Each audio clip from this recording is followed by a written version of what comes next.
Hi, my name is Sharina Chantel, and today I'm going to be sharing a video called Seriously, How Did You Get That Job? And basically, I'm going to be sharing seriously how I got these amazing jobs that I love. And so one of the first tips, I think if you take anything from the video, it's this. And it's to be proactive rather than reactive.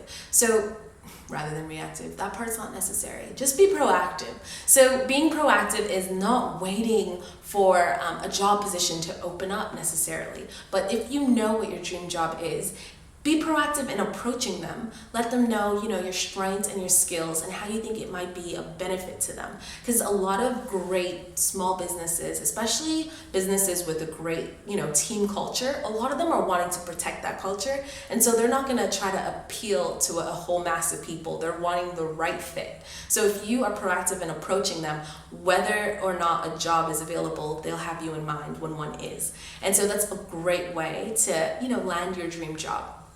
With that, I kind of mentioned knowing your strengths and skills and sharing that. So the thing with that is sometimes we're actually not aware of what we're strong in because, it comes naturally to us. So we might not even realize that it's a strength.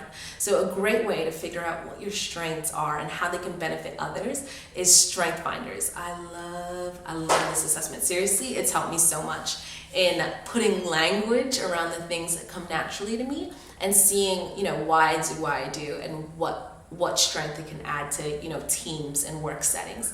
So Strength Finders is a great way to figure that out. There is a cost attached, but I promise you it's worth it. But let's say for whatever reason, you're not able to invest in yourself in that way. A free option, which I've done as well, it's not as sophisticated, but it works, is asking friends, families, just ask, your family, ask them two questions. So you can ask them, what am I always talking about? What do I seem to be really passionate about because I'm always talking about it? And another thing you can ask is, what do you think I'm particularly good at? What do you think comes naturally to me? And write down everything they say and anything that appears more than once. So let's say, Bill says the same thing as Joanne, then do a check mark next to what it was that was said. And then eventually after doing this, little research project, you'll see the patterns, you'll see the things that have a lot of check marks next to them. And maybe that'll give you insight on, the direction of what would be a dream job for you. And so with that, don't be afraid. You might be like, oh, that's such a great idea, but I don't think I'm qualified, or, take the risk. Find out what it is that you need in order to be qualified, because there's a two-part thing to that. One, sometimes employers would rather hire someone with a great attitude and, upskill them than someone who, has all the skills, but their attitude stinks. So, you never know. So find out, because you could get it. And if you don't, it's still a win, because not important. No, I'm kidding. They are important. I place value on them. That's not what I meant. Okay, I was saying it's a two-part thing, because if you try it and you do get the job, then great. You landed your job and now you can grow in the role. Now, let's say for whatever reason you don't land it, then you can find out what the gap is and what's needed to be qualified. So either way, it's a win-win, whether you get rejected or you get the job, because you know what you're working towards. Now, the second thing is to share. I met so many people with hidden dreams, and I've been guilty of this, trust me. But hidden dreams and hidden things that you're good at and no one knows. So a great thing is, letting people know what excites you, letting them know what you love doing, because one thing that might come naturally to you and you love doing could be something that someone else hates, and they would more than happy pay you to do it. So having conversations that way, when an opportunity does come up, again, they'll have you in mind. And so that happened for me as well, where I got an amazing opportunity, all paid, to go to Brisbane and Melbourne and, to work on a project that I got to assist, and I love helping people, and the person knew that I needed to buy a plane ticket home. So when a job opportunity came up, when a job opportunity came up, this girl had me in mind, and I was so thankful. So share what's on your heart. Share the things you enjoy doing. Third thing, this is for the girl who, you might think, this is amazing, Sharina. Issue is, I actually don't know what my dream job would be. And so I wanted to share something that a preacher actually shared with me, well, with our entire class, and it's been so helpful. So I want to share it with you. Let's say right here is your starting position.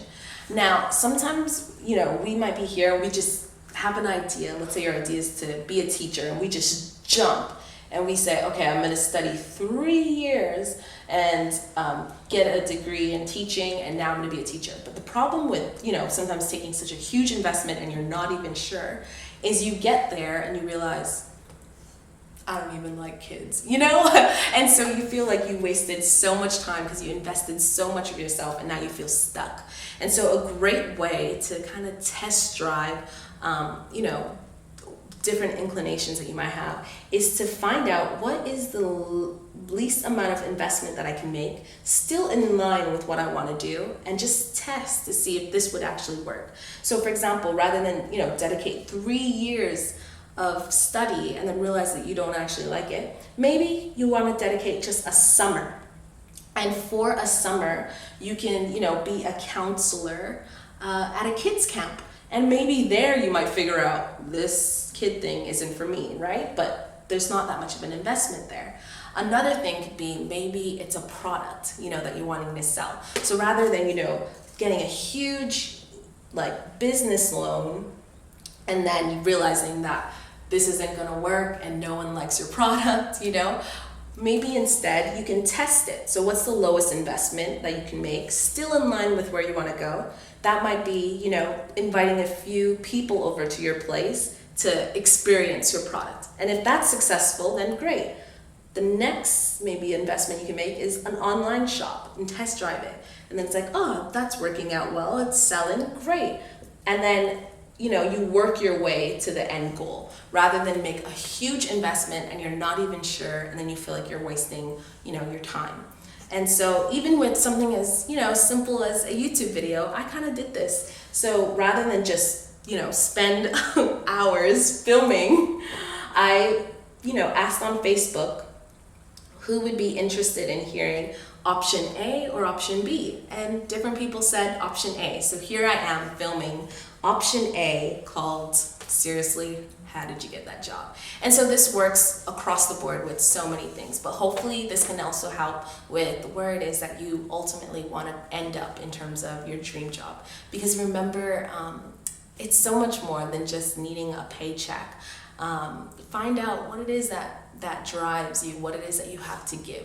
And if you are presently in a job that you don't like and it isn't a dream, and remember there's going to be pros and cons to every single position, but attach purpose to where you are right now. So find out how long will you stay there, when will you transition, what's needed for you to transition, and work from there. So have the end goal in mind and work backwards to make today matter. All right? Well, I hope this helps, and I hope it lands you your dream job. All the best. Love you.